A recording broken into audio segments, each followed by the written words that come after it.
Join us on the Swim Monkey.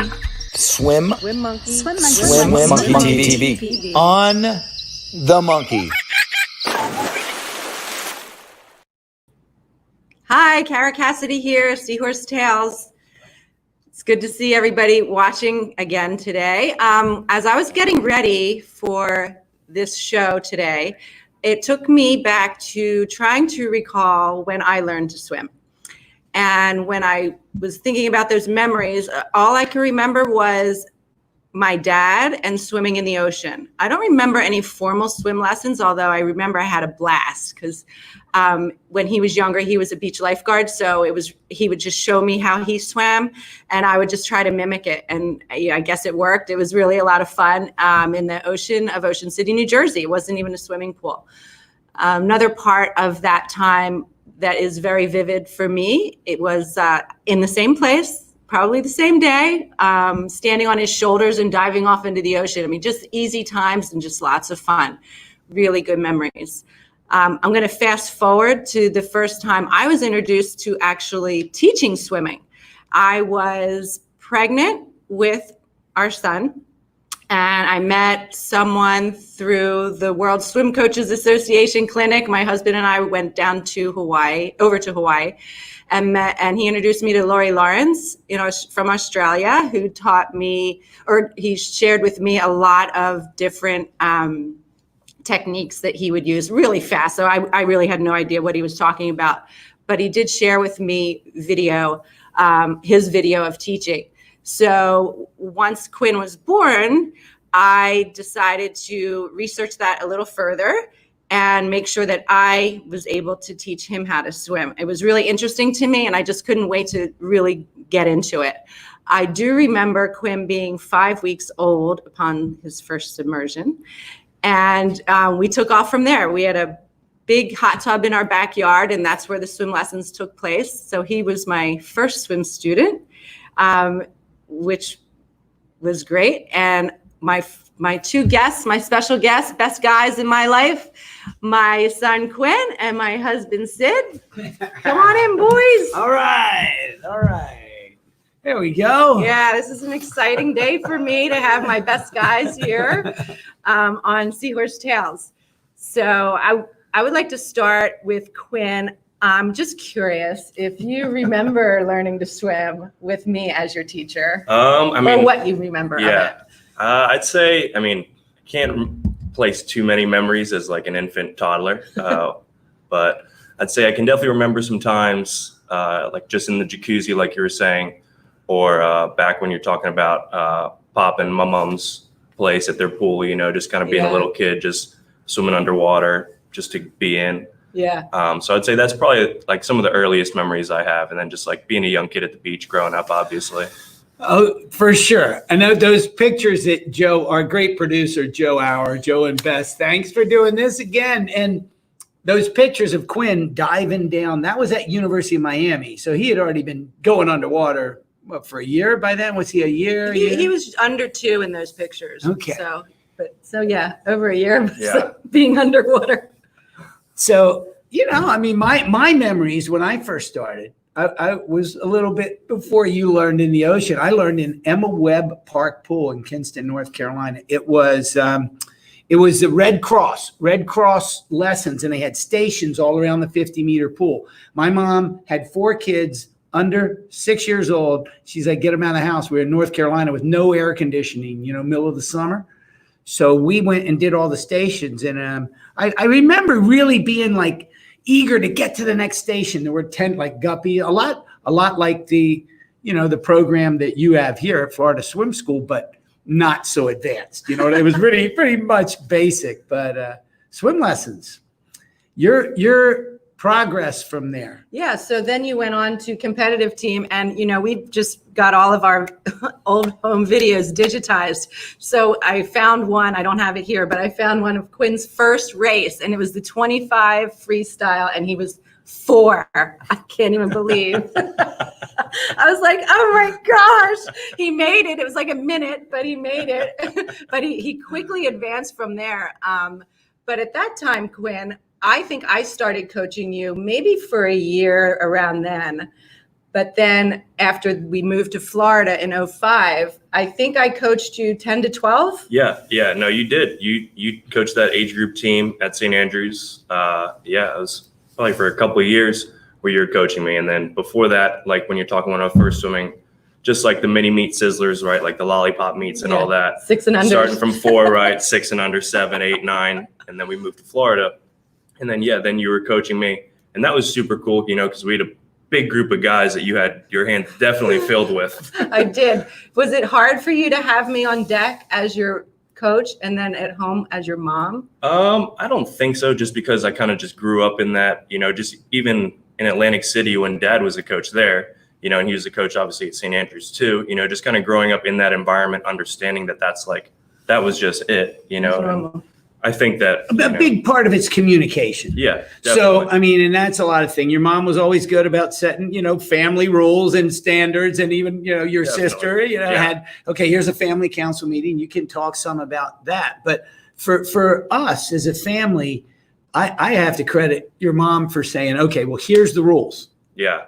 No, big time. And I even remember those rules, Well, that was more junior high and high school, because when you're in junior high, you were like a sponge. And I remember being that way. I'd run home and get the Swimming World. Okay, I know it's coming today. And I'd read everything. Well, you would go online and checking all kinds of records and this and that. And I'm like, whoa, hold back, pal. You're 8, 9, 10 years old, and he was racing all the high school kids already. Yeah. And so you're like, part of you is proud, but then you don't want the kid to burn out. Yeah. So it's kind of like, wait, what do you do? So what do you think the burnout, how does that happen? Because people talk about that a lot. I know what my opinion is on it, but if you're bringing it up, you didn't want him to burn out. What do you think was going to burn him out?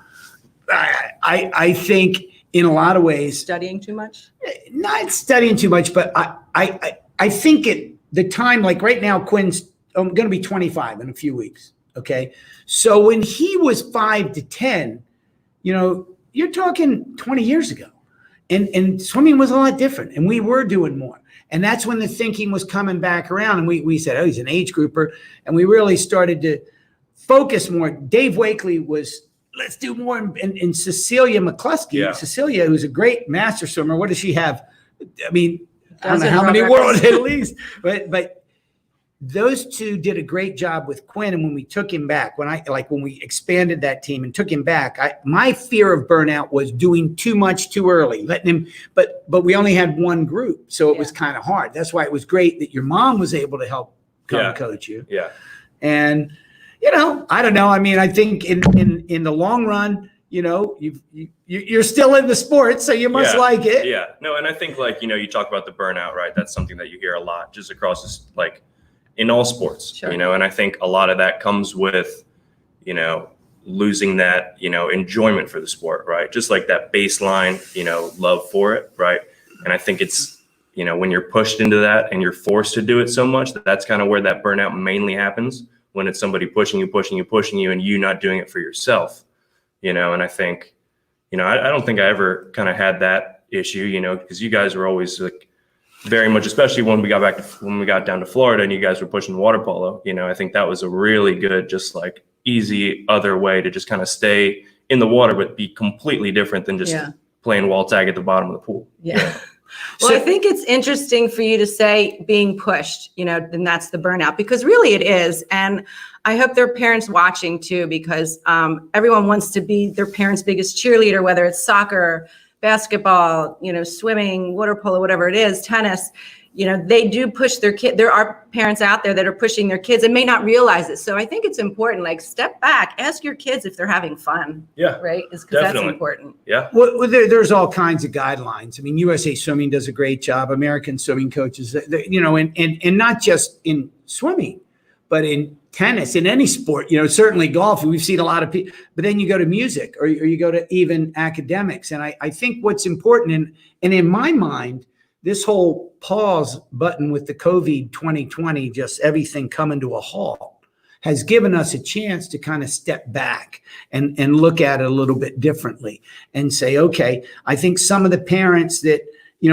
some of us as coaches might have been nervous about in February, they're really pushing that 9-year-old, that we're going to have to talk to them. Now things are different. and we see what's, where are we? And when we restart, I think it gives everybody, all programs, a chance to do it a little bit, a little bit different, a little bit more focused on technique and some of the things and having fun.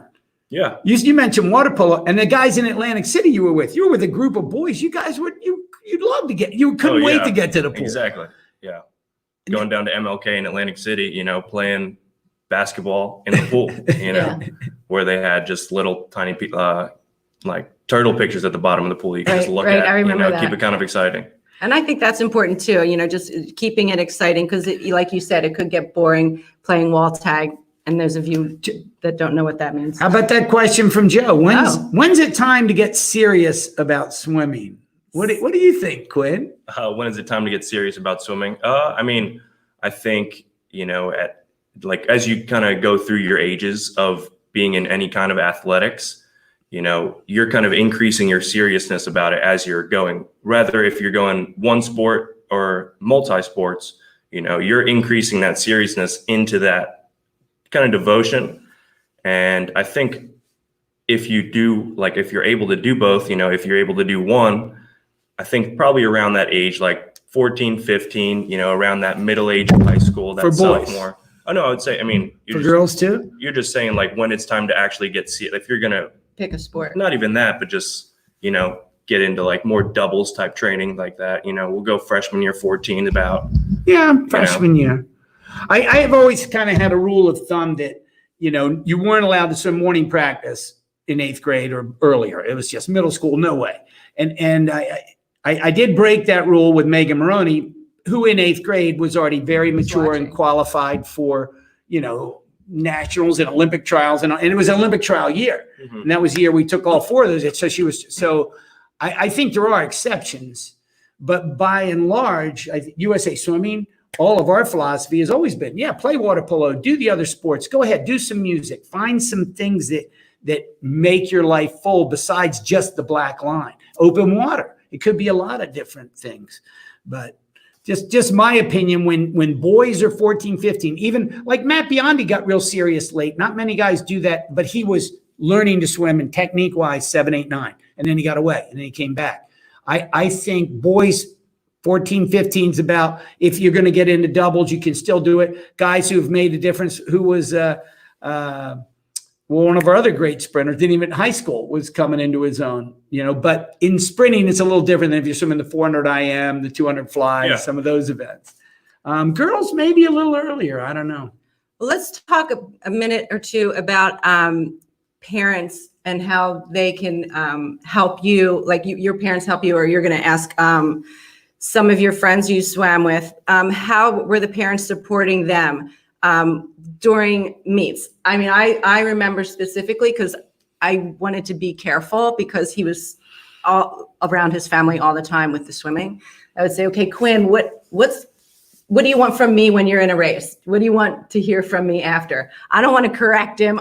Dad's his coach. Yeah. You just want to high five. You just want to hug. I remember having this conversation. Do you remember anything like that? Yeah. And what was? I just thought it was just kind of funny. It was like, what do you mean? Well, mainly because I would see parents just screaming at the end of the lanes for every length of a mile, or, yelling at their kids when the race is over and the kid's already crying. And, I'd be like, am I okay here? Because I didn't want you to have a negative reaction with me, and I just think that part was really important. The communication, like you said. A lot of people are more passionate. Parents do yell. I've been accused of being a coach, certainly early in my career. I remember cheering kids on in a mile, but as parents, it's a little different. It is very different. Sean had a question up about how do you do it. I think with Quinn, I was pretty good. I never brought up swimming at home, Sean, unless Quinn brought it up. And then we could. Exactly. That was our rule. Yeah. It was like, okay, Dad's your coach at the pool, but at home, you're not coaching at home. Yeah. But a lot of times Quinn would break that rule and he would want to talk swimming. Yeah. But if it's his, then it's okay. No, exactly. And I do remember that too. Careful. And it'd be like, sometimes, especially getting close to a meet, it's like, all I just want to do is talk shop, what's this guy going to do on his strategy in this IM here? Where are they going to be? What are we thinking? Especially, because you were very good about that, that was immediately after I moved into training kind of full time with Yeah. him. You know, you were big about that, you know, like I'll be the parent, you know, he'll be the coach, you know, if we need to have talks, you know, we can have those talks, you know, like I think you did a really good job of being able to split that and just like make it easy. Like it was never an issue, you know, it was very much, you know, I think it definitely helps, you know, knowing how much accolades he has, you know, and how good he is and how many great swimmers he's produced. Yeah. So being able to just kind of get in and trust that, I think it's kind of different, especially if kids are kind of growing up with a coach who's kind of just getting into coaching too. Sometimes it's a little bit different to try and trust that, you know, and I think especially a big thing too, when you were talking about like those rules, right? You know, I'd be just trying to get home and just like, all right, let's talk like meet lineups, you know, let's talk whatever we can, you know. Who's in the relays? Exactly. Quinn would plan the relays. Exactly. Quinn was great that way. Like even at a young age, he had that analytical mind and dual meets. And I inherited from Duff Tyler. He was a dual meet mind, but I mean the dual meets at St. Andrews, we always have, you know, we'll have a few pretty close meets. And even if they're not, you know, it reminded me of, I had a captain at University of Miami, Dave Bell, who was fantastic that way. Coach, you need to split the relay. And he saved more than one meet for me. But Quinn was that way, and he would know the guys on the other teams, and we kind of have an idea. Bess wasn't allowed to talk with Joe and Jackson. Bess, Jackson, their son, constantly reminded the mom, you're not a swimmer. Well, I think it is tough. It is tough. And I became a student of swimming though, because I wasn't a swimmer, but I was coaching because we needed coaching. So I went to a lot of clinics to learn about it. And I think that helped me understand what they were doing. Yeah, you even started speaking at clinics. Yeah, I did. It might be harder for the kids whose parents were very good swimmers because they know in some cases more. Right? Like what he's saying. No, what I mean is if you're like through the years, now I've even been coaching long enough where I coach children of people that I've coached, which is pretty cool. You know, and I really, really appreciate that. Of course, you know, the Nordheim family right now, but through the years, the idea of the kids that have come along, but now the thinking is a lot different than it was. And I think everybody who's of the age that you are, like we have guys in their 20s coaching, you guys can coach those kids up, get an energy, get them pumped up. And the relationship with the parents needs to be solidified too. And you as younger people, you know, I think have done a great job, but for all the young coaches, that's a number one, boom, make sure you're communicating with the kids and communicating with the parents.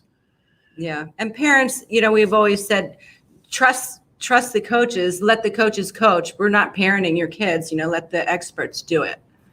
But that's what I meant. It was harder, like for people who have been very good swimmers or even decent swimmers, you know, if they want to coach your kids on the side, every team needs to have their own policies, but it's more a communication thing. You don't want to just say, hey, it's a rule, don't coach your kid. You want to say, hey, listen, you know, but it's passionate. And certainly nobody knows that child better than their parent, you know, in those developmental chains. And when you were 8, 9, 10, 11, you know, you still wanted to do everything somewhere in middle school. Okay, I'll see you guys later. I'm off on my own. And that's natural. All kids are going to go through that. And I do think the girls go through it a little earlier. That's just a maturation thing. Yeah, for sure. So then after I finished coaching you, you went into Dad's group. And then that's where we're talking right now, basically, and through high school. And did you have any struggles with that? I mean, I know you said you trusted him already because of his accolades and you knew he had the experience and the background. Did you ever see a struggle there with what you wanted to do and what he was suggesting you do? Or did you ever feel like, wait, I think I know better on this one? Well, no, I mean, definitely. I think he definitely opened it, and it was a very much like an open coaches relationship, right? So it's like, it wasn't just like, you're doing this because I say so, and this works because I've done it before. Yeah. You know, it's like, and even with everything, because I felt like when like my kind of generation was kind of going through the years of swimming, you know, like our age group years, high school years, the swimming was changing, like, so the sport was changing so quick, so fast. You know, you look at 2004, 2000, there's almost no underwaters. And then if you don't know how to do underwaters, you know, you're not going to be doing anything. And it was like as the high end was doing it and it was already going through. And then you talk about the bodysuits going through from nothing to all in to nothing again in such a short time period, you know, it was such like, I just felt like swimming was moving really, really fast when I was swimming, even with the breaststroke pullout. You know, you're talking about how many different, you know, you can be streamlined on the dolphin kick, no dolphin kick. Now you can be a part of the dolphin kick. You got to be changing it so many different times. And I think through that is where we kind of had a really good relationship of just like, okay, how do we move forward better, right? Like, what can we work towards? And I think something that I credit him big time with is how open he was with me just having interactions and just learning from other coaches. Right. You talk about the 2 assistant coaches that I had all through high school. I had Barsh and Andy Cohn, you know, 2 absolute legends of the sport, you know, being able to learn from them and just kind of being able to like understand how different from opposite sides of the spectrum both of them were. Right. And then being able to kind of come home and like talk to him about it and just being like, wow, this is really crazy, huh? Like, what is this? Like, and he's just, oh yeah, there's all these different schools of thoughts of swimming. And so I think that was really cool too. And even going to camps and things, you know, sending off to Texas camp, going to select camps and things like that. And then at zone meets, you know, always knowing like which really good all-star zone coaches were going to be, like David, Chadley, you know, so many really great ones. Yeah. And he was always very much like pushing like, hey, David's got this really good new breaststroke drill he's doing with this really good guy. Come check it out. Yeah. You know, and it wasn't much of like where the coach you kind of see, you know, it's like, hey, you do this, you do this, you do this here, you know, kind of probably how he was much more in the old school when he made those guys do 8,000 flies, you know, probably a little bit more understanding. And I mean, maybe it was because I was the kid, but, you know, I thought it was super interesting to be able to go through that and learn every single step of the way. You know, it is when I step back and having lost both those beautiful gentlemen to from this planet anyway, Ed Barsh, he was an NCAA champ, a national AAU champ, and then Andy Cohen, world record holder, NCAA champ. And to have those guys bless our pool deck as assistants. And it was a beautiful time. And that's when our girls won the junior nationals. And you were a big part of that. You were at that meet. But the leadership, what I really credit Bob Mattson letting me think open-mindedly like that. Because it didn't matter who got the credit as long as the kids were successful. Yeah. And I never saw anybody epitomize that more than Bob Mattson. He just wanted the kids to swim fast, to have fun, to be happy. You want to go somewhere? Okay, go ahead. You know, go ahead. But here's what we're doing. And I think the idea of learning from other coaches was fantastic. I learned from the swimmers. Bob always said, learn from the swimmers. And different swimmers, you know, Quinn would have different idiosyncrasies and the boys he was with, certainly, you know, Jason McCormick and Kevin and that group. And then later on, you know, Gage and Brody and the guys that you were bringing along, Sean, well, we would have a lot of energy, and allowing them to be boys was really important, you know, to have that. Yeah. Yeah. That was challenging. I had those 12-year-old boys. Yeah, a couple but JO titles. And it was all boys in that group that I was coaching the last year I coached. But we won JOs, and it was so exciting. But yeah, that was awesome. I'm going to change a little bit quickly, just because we're in that same year when you're in high school that you did teach swim lessons for me at St. Andrews. Yeah, that's right. You were a teacher. Kids remember you. I mean, you know, what was your experience on that? What was your thought? Did you enjoy it?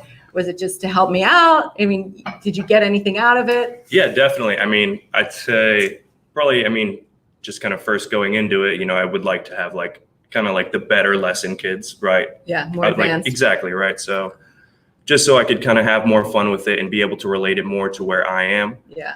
But I think a lot of that, just kind of going into thinking about it, you know, thinking about Dad and Eric Erickson when he had him teach swim lessons, right? And all he did was think about like, oh man, like he's learning new things as he's teaching. Right. So it's kind of that idea too. And like trying to just challenge these kids in different ways and trying to relate it to how I'm getting challenged every day. And just even kind of looking at different feels for the water, different reaches, different techniques, you know, different ways to explain things that may just kind of spark something and be like, oh, just like an aha moment almost. Yeah.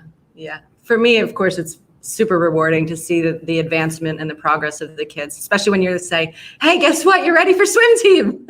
It is. It's, you know, it's pretty exciting. I mean, Quinn mentions Eric Erickson. I think a lot of the swimmers that I've coached through the years have gotten through and at least taught in some level. A lot of them become coaches, but it's such an exciting time. You know, we're doing a lot of training now in the Atlantic Ocean, the beautiful ocean. And we've even had some young ones in there. And last week when we had a little swell, one of the keys was, okay, we're going to teach these young ones, these 12 and unders, 10 and unders, how to body surf. Yeah.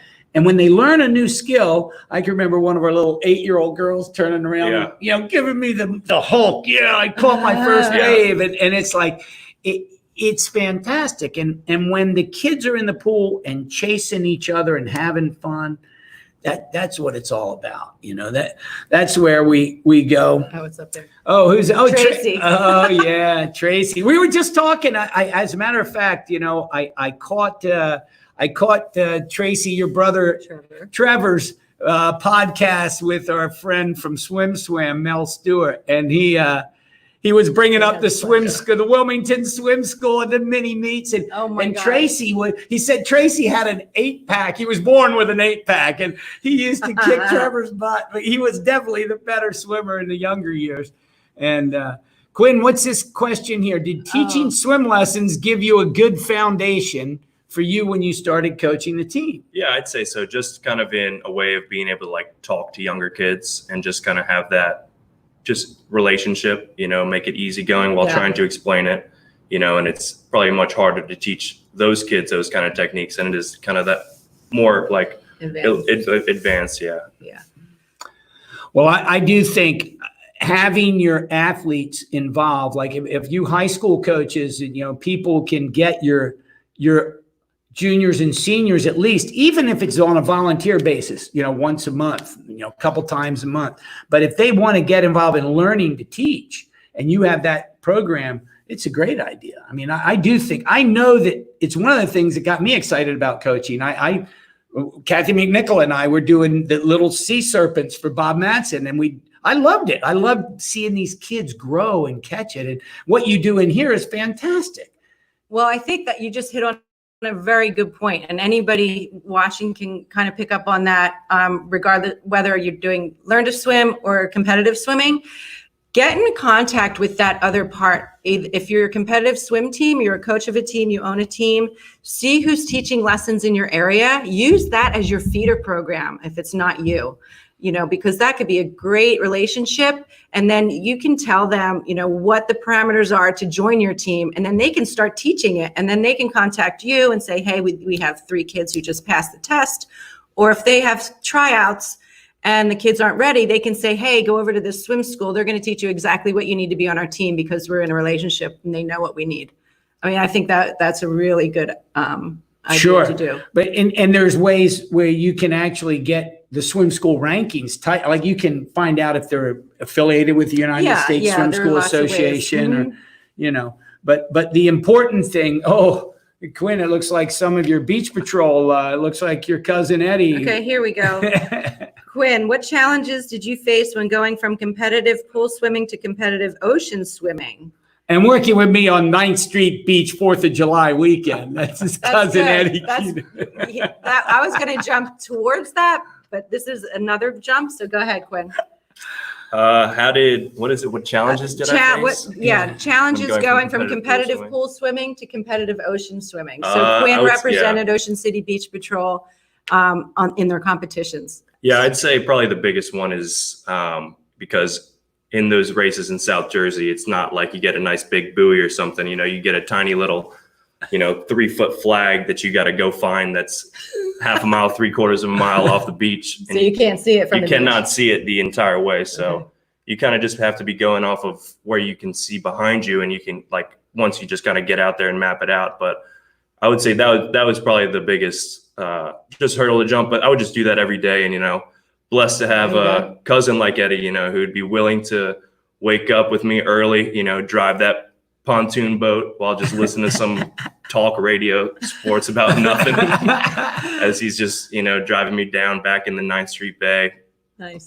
Just going from 9th Street Bridge to 1st Street Bridge about a couple of times in the morning before we go to work. So nice. Family's important. Yeah, it's it good is. you have you have that family support. And Ocean City, New Jersey is our family. Yeah. Sure. I mean, that's where we met. And it's always been our family. And Eddie was really good, especially that 4th of July weekend, right? So many different rescues. And he was always very much like, he was kind of the guy that would just like to sit back in the stand and not really have to go on any rescues and just sit on the radio.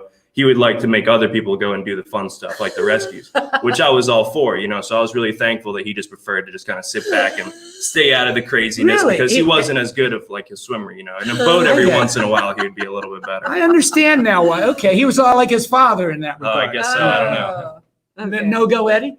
Yeah, exactly. Eddie would go. That's not. They called him Fast Eddie. Fast Eddie. All right. Well, I have a question then. So going back like maybe a year behind that, Sid, how did you prepare Quinn to go from dad being the coach, family swimming competitively, to now you have to pass him off to college and now you're not involved in his coaching anymore? I mean, it was time, but I was a little nervous, but I tell you, going to the University of Florida, the hardest part there is, that's a hell of a program. And I mean, and Greg Troy didn't pull any punches, and being friends with Greg, he told Terry Mall the same thing. He said, hey, I'm going to be harder on your kids if you're here. And I don't doubt he was. So for me, I really thought he was ready. He was pretty mature for his age. He had already won a couple of state titles. He'd been a great leader in and out of the pool for the kids. So, I was a little nervous, but it's time. You gotta let him go. Did you do anything specific or have a conversation with Quinn to prepare with a new coach that he didn't know yet? Well, he had always had you. No, I mean, I think we talked about what kind of things would be expected. I mean, we definitely, he had several coaches. He was looking at North Carolina State, Ohio State, but Florida State, but it just made the most sense. Being here in the state. And I don't know. How was the adjustment for you? I mean, I thought the adjustment was fine just because I came in with such a really good group of guys, in that program. So kind of being able to lean on them was, beneficial, and the older kids as well. The leadership on that team has always been and will continue to be really strong just because of the program that it is and the tradition it has. But I'd say definitely like after I committed, understanding like what I was getting into, because obviously that's like the big thought, right? That's what you always hear about Florida is how crazy the training is. Yeah. And it's even more so than how crazy the training is how intense the consistent competition is off every repeat. And if you're kind of holding back a little bit, or if you're just hurting a little bit, you're kind of like in your teammates' eyes, you're taking away from them. Yeah. So I think being able to be held to that standard was definitely something that was super difficult, and super fun to be a part of, being able to train with plenty of people with Olympic rings all over, so I thought that was really cool. But I would say, especially right after I committed, after we got through states, had a really good, season as we were just kind of preparing, I think he definitely upped the training big time. Just kind of like prep it, the summer before was definitely a lot more training than we'd done before. Okay. Yeah. Just to kind of like have that like mindset of being like, hey, this is what you're going to get into. And I even went up there for a weekend and did a couple practices with him over that summer too. Just, different level. Yeah, for sure. What about you as a mom when you see like Quinn or Kate moving off? Like it's a different feeling for the dad. But you've seen them come up. Is there any special thing you left them with going off to college? Like, hey, you got to do this, or don't forget that. Oh no, I couldn't even talk to him about him going to college because I was heartbroken. I was like, I wanted so much for him. I mean, I wanted him to just have a great time. I think that's just probably all I said. Just, have fun and do your best, make sure you're doing your studies or whatever. I don't even know if I gave you any advice. I was probably like, just, oh my gosh, I'll be okay. Well, it was a memorable, it was always the four of us because your little sister, Kate. Yeah. And we made a real trip of it to go up there and say goodbye, right? We stopped. Yeah. Oh yeah, that was great. Yeah. So that was amazing. So we stopped at Wallaby Ranch on the way to Gainesville. That was our little family weekend. And it's hang gliding. They tow you up on a plane in your hang glider, and then they take the toe off and you glide down with a person with you. Oh yeah, a guy who knows what he's doing. Yeah. You're in a giant kite. That kind of thing was great. But him going off to college was such a huge step. I remember that night because the next day we were dropping him off with his roommates. We were leaving the next day, and I remember vividly, everything moving him in and hanging up all his shirts for him. But then that drive away when he turned his back to walk in and he had his lanyard with his keys, I was just like, oh my God. That was very difficult. I won't lie. It was no longer that little guy in the green Yeah. suit diving for the keys that we saw at the front of the show here. But I was very proud of him, and he was. I think he's the type of guy that will be proud of himself, in for good reason, being out on his own like that. I do remember the first time we visited, I was like, oh, he looks so tired. But I know it was the training and everything. Yeah. But he was happy. And as a parent, that's really all you want. You want your kids happy. If they're not happy, you're not happy. So you're going to try and help them find some happiness. Yeah. So he seems like he's in a good place. So after college, though, then now you're coaching back with Dad. Yeah. But side by side. Yeah. So what kind of decision was that? Was it a simple decision? Was it like a lot of weight in your head? Were you like, I have to do it? Did you feel? Yeah, no, it was not an easy decision. I mean, I didn't know what I was going to do. Yeah. I didn't know where I wanted to live. I didn't know what I wanted to do with life or anything, and then just kind of, position came open, and you guys kind of needed help, and I figured, this is probably the smart decision to make for now, and just kind of getting started in that, and then starting to coach, and then just kind of getting almost immediately hooked, Oh, nice. Yeah. Here's how I knew he was going to be a very good coach. Okay, He's not a let's hear great it. coach. I think he is a great coach already. But so we have a position open, and it's really the kind of like the middle school and even below that. It's the gold and the silver. We have a platinum, which is mostly high school age. So the gold and the silver position it's 2 practices, that you have to coach. And the silver, we had some other help, but the gold coach basically would oversee all the silver training and oversee, if not be on deck. And we came up with a schedule the first year, and he goes, okay, but I'd really like to be there for the platinum practice. I said, well, the positions for gold, I need you to do age group, and these are when you have to be here. Okay, well, can I come earlier and help you guys? And I had Coach Rahman and myself doing the older kids in the morning.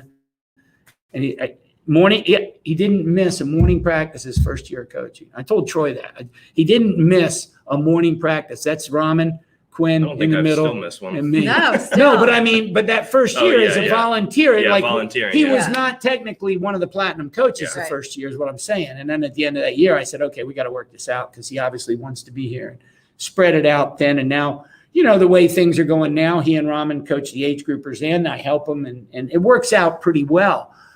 But the idea, the commitment, the passion, if you're going into any type of teaching, I saw my mother do it for 45 years as an English teacher.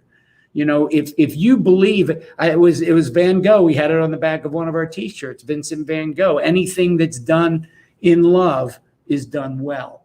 And that's what he does. That's what you do with the swim school here. That's what Joe and Bess do with the swim monkey. We love it. It's just getting going.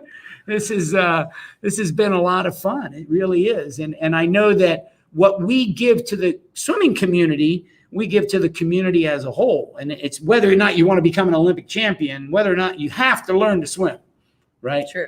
So every one of those water polo players, divers, everybody on the Olympic team next year will have taken swim lessons somewhere. Yeah. Yeah.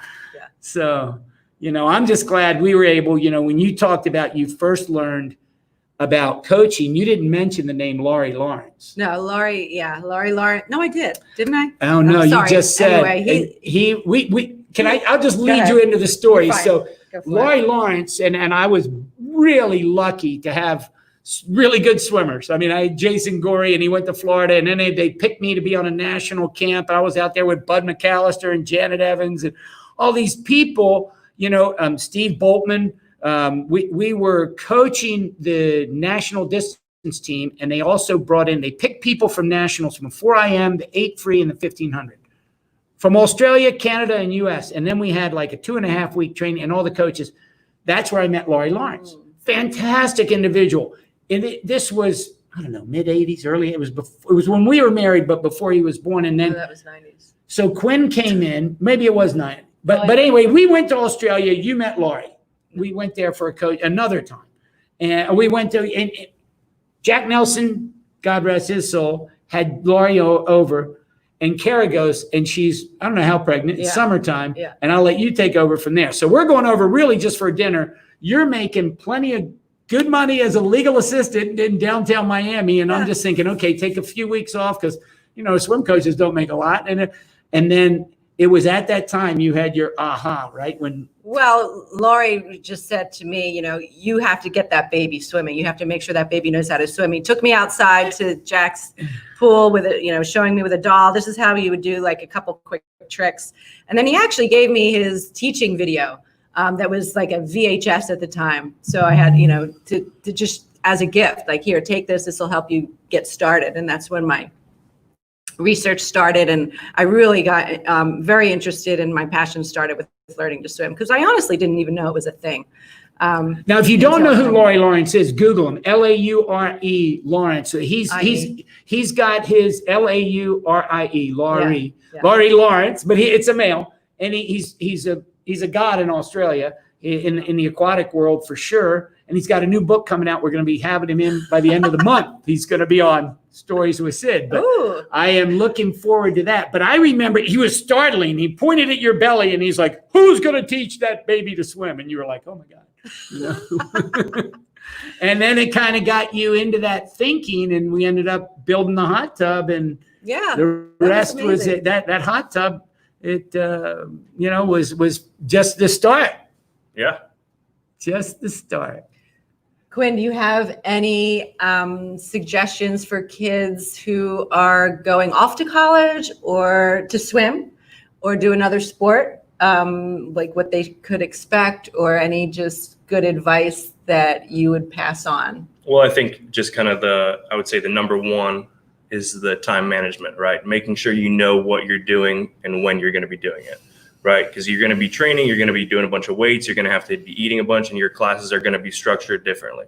If you have like get in a good routine almost immediately, I think that's probably the most important thing for those just athletes getting right into college, because you have that total freedom where you can do whatever you want, and nobody's going to tell you anything because nobody knows what you're doing anyway.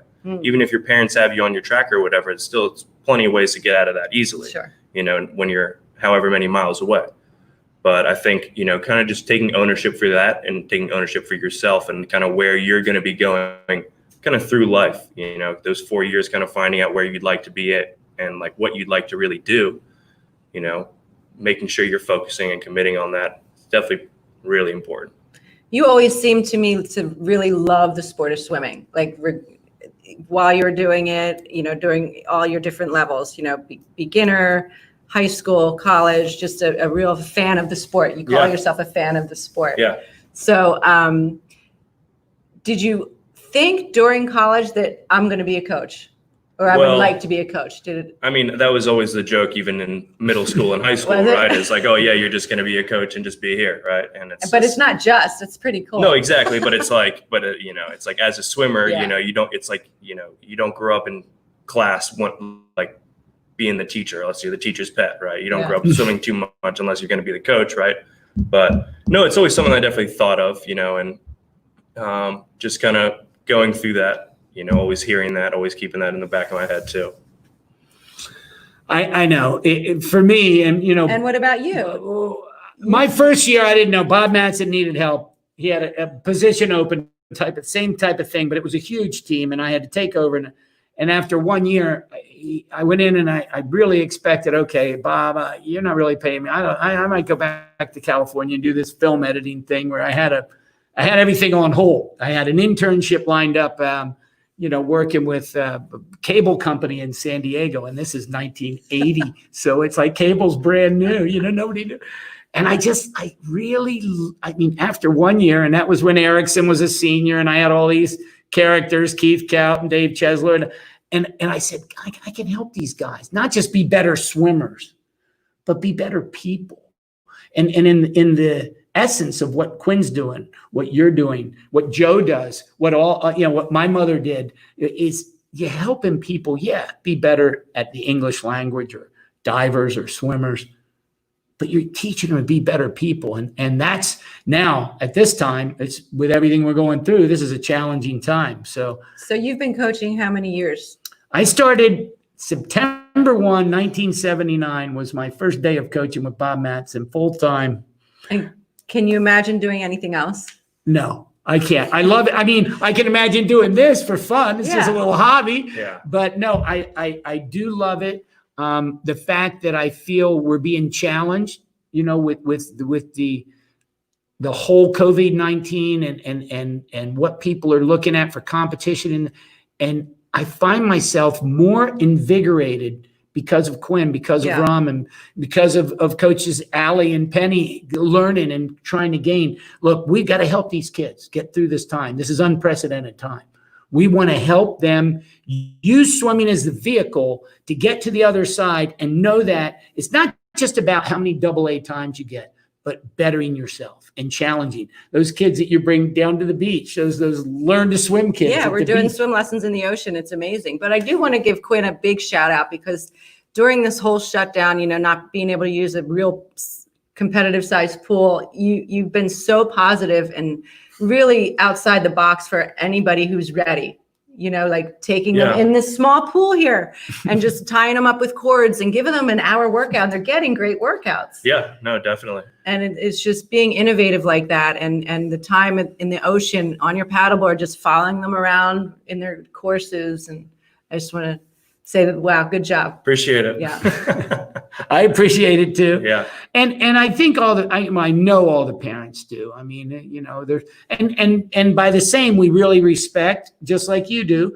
There's people for one reason or another. They're just, you know, we're not out of this for sure. We got to still be careful. You know, we'll all be putting our mask on when we leave and everything like that. But the idea for us now is, whether people want to be here or can't be here or can, is keep that attitude that absolutely. And that's what I keep saying to other people around me as well. Be respectful for the ones who aren't ready, and, you know, be there for the ones who are, because they're going to remember it. Yeah. Yeah. Well, it's been very special tonight. Thanks for coming on, boys. Thanks for having me. It's been great. Really special. I appreciate you guys. Well, we appreciate, you know, and I just want to say before, because Kara has often referred to herself as a swimmer by marriage. Yeah. And the first time I heard her say that, I kind of welled with pride and I laughed a little bit. I was like, oh, well, yeah. I mean, this woman every once in a while.